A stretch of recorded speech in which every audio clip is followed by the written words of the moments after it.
റമദാൻ മാസത്തിലെ പ്രത്യേകതകൾ: 1. ഖുർആൻ അവതരിക്കപ്പെട്ട മാസമാണ്. 2. നോമ്പ് പിടിക്കാൻ തിരഞ്ഞെടുക്കപ്പെട്ട മാസമാണ്. 3. ഈമാനോടുകൂടി അള്ളാഹുവിൻ്റെ പ്രതിഫലം മാത്രം ആഗ്രഹിച്ച് ഇഖ്ലാസോടെ നോമ്പ് പിടിച്ചാൽ അവൻ്റെ മുൻകഴിഞ്ഞ പാപം അള്ളാഹു പുറത്തു കൊടുക്കുന്നതാണ്. 4. ഇഖ്ലാസ് രാത്രിയിൽ തറാവീഹ് നിസ്കരിച്ചാൽ അവൻ അള്ളാഹു പുറത്തു കൊടുക്കും.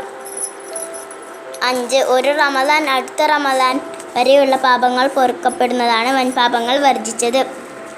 6. നഗരത്തിലെ 7 വാതിലുകൾ അടക്കപ്പെടും. 7. സ്വർഗത്തിലെ 8 വാതിലുകൾ തുറക്കും. 8. പിശാചുകളെയെല്ലാം ചങ്ങലയിൽ ബന്ധിപ്പിക്കും. 9. റമദാനിലെ എല്ലാ പകലിനും രാത്രിയിലും ദുആക്ക് ഉത്തരം കിട്ടുന്ന സമയമുണ്ട്.